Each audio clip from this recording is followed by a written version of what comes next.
Bismillahirrahmanirrahim.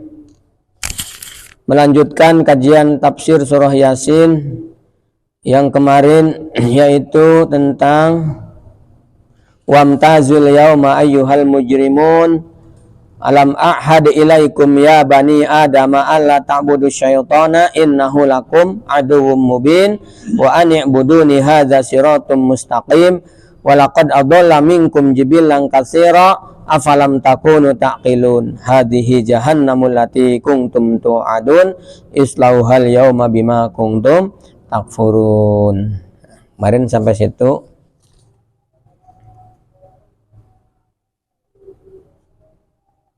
Pada pembahasan kemarin, wamtazul yauma ayyuhal mujrimun, ketika sudah selesai yaumul hisab,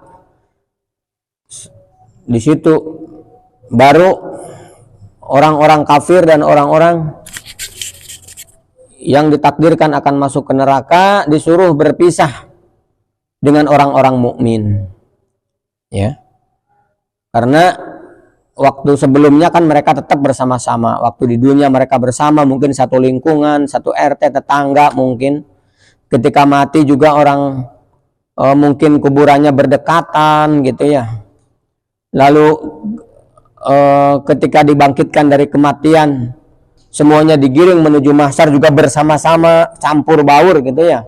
Ketika dihisab juga mereka campur baur. Lalu setelah ditentukan nasibnya, yang satu masuk surga dan yang satu kelompok masuk neraka, maka di situ barulah orang-orang yang harus masuk neraka. Wamtazul yauma ayyuhal mujrimun. Sekarang berpisahlah, menyingkirlah kalian wahai orang-orang yang melampaui batas atau orang-orang yang banyak berbuat dosa atau orang-orang durhaka. Lain durhaka orang tua bungkulnya, durhaka artinya menyimpang dari ajaran Allah Subhanahu wa taala.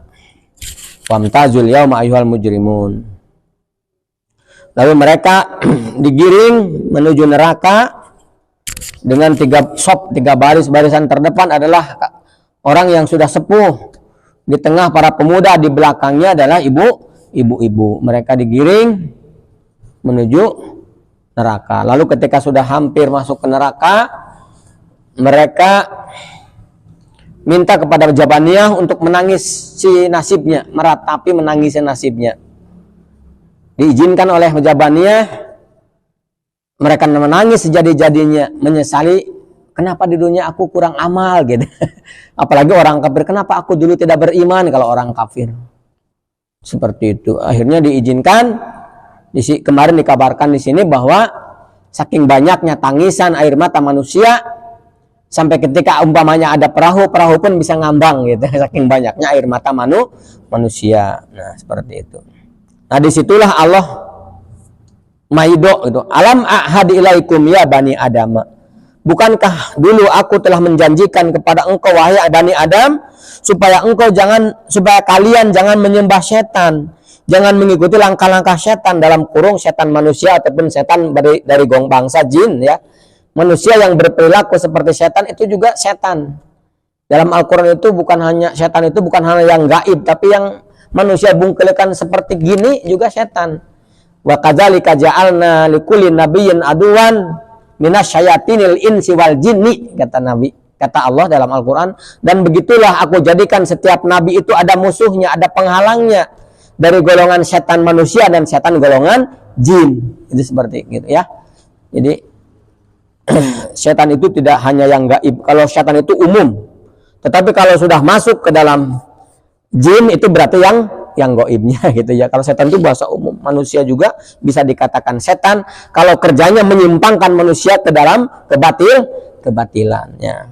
Bukankah alam ahad ilaikum ya bani Adam alla ta'budu syaitan?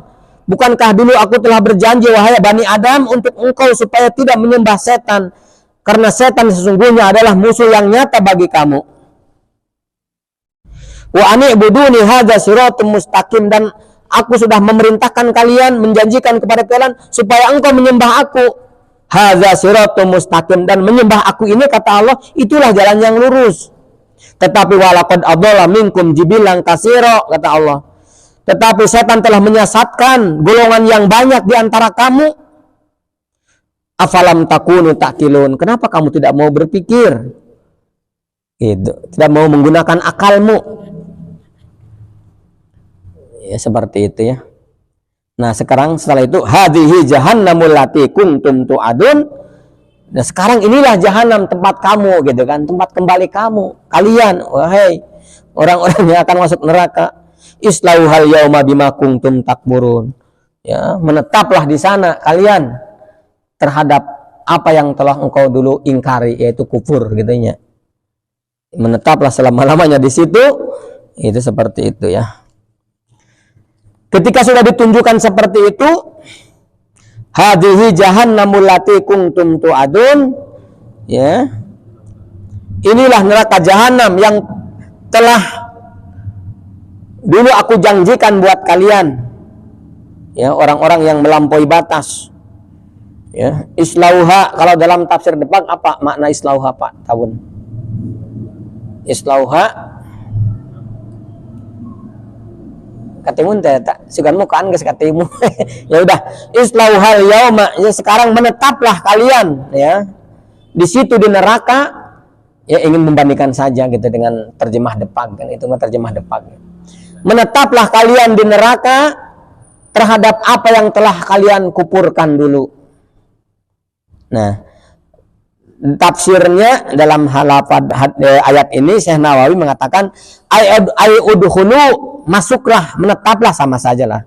Ay udkhulu islauha itu maksudnya menetaplah kalian pada hari ini ila jahannam, dari mulai hari ini maksudnya ke dalam neraka jahanam bisa babi kufrikum di dunia, kusabab aranjan kupur waktu di dunia, bima kuntum takfurun, seperti itu.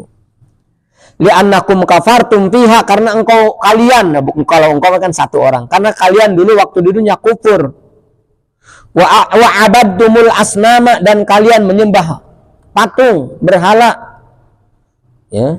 Wal kufaru. Nah, ketika dikatakan seperti itu, orang-orang kafir mencoba berbohong kepada Allah. Ya. Menetaplah atau tinggallah kalian, masuklah kalian ke dalam neraka jahanam terhadap kekufuran yang kalian dulu telah kerjakan waktu di dunia. Ya, seperti itu. Ya, ketika itu wal kufaru yunkirunal kufri wa ta'ati syaitani. Orang-orang kafir tidak mengakui kekufuran mereka. Apa yang dia katakan, yang mereka katakan, wallahi rabbana ma kunna musyrikin. Ya Rabbi, kami ini bukan orang-orang musyrik gitu. Baru karena bisa diolah bisa. Baru karena bisa diolah. Wah Gusti ya Rob, kami bukan orang-orang musyrik, bukan gitu kan. Nah, fa inna zalika, maka ketika mereka mengatakan seperti itu, Allah berfirman kepada mereka, al-yawma nakhtimu ala afwahihim wa tukallimuna aydihim wa tashhadu arjuluhum bima kanu yaksibun. Ya. Ayat ini bantahan terhadap orang-orang kafir yang tidak mengakui kekufurannya. Ini maksudnya seperti itu. Al-yawma nakhtimu, pada hari ini aku kunci ala afwahihim, terhadap mulut-mulut mereka, wa tukallimuna aydihim, dan yang berbicara adalah tangan-tangan mereka, wa tashhadu arjuluhum, dan yang menjadi saksi kaki-kaki mereka, bima kanu yaksibun, terhadap apa yang dulu telah mereka kerjakan waktu di dunia. Itu seperti itu. Apa yang dikatakan oleh tangan, ya, secara akal masa iya tangan bisa ngomong? Jangan salah, Allah Maha Kuasa terhadap sesuatu ya. Wong orang mati saja bisa dihidupkan kembali nanti di hari kiamat, apalagi sekedar ngomong. Tangan ngomong gitu, bicara. Fatakunil yadu, maka di situ ketika orang kafir mengingkari kekafirannya, tangan mereka bisa berbicara. Fatakunil yadaya, karena di sini isim tasniyah, karena tangan itu dua, maka yadaya pakai alif tasniyah ya. Maka berkata kedua tangan, Rabbi bi mashu wijaril asnamu. Enggak kata Gusti, bahwa kami sok ngomean berhala gitu. Sok nyembah gitu berno disembah. Itu ngomong leungeunna teh. Wa taqul rijlu, kaki juga berbicara. Bi qama ilal asnam. Ya benar kata Rabi, dulu kaki saya suka dibawa melangkah untuk menuju penyembahan berhala gitu. Kakinya bicara. Wa yaqulu ra'su, kepala mereka pun berbicara. Ya Rabbi bi saja dalil asnami. Benar kata Gusti, dulu ini suka pakai sujud untuk berhala gitu. Jadi berbicara, udah tidak bisa ngomong lagi mulutnya. Yang mengakui tangan, kaki dan kepala mereka. Itu yang dimaksud dengan al-yauma nakhtimu, tiba-tiba mulutnya ketika orang kafir mengingkari kekafirannya dikunci oleh Allah yang berbicara tangan, kaki, semua yang pernah mereka kerjakan. Mungkin telinga juga, benar kata Gusti dulu telinga saya gitu. Artinya yang bersaksi anggota tubuh mereka.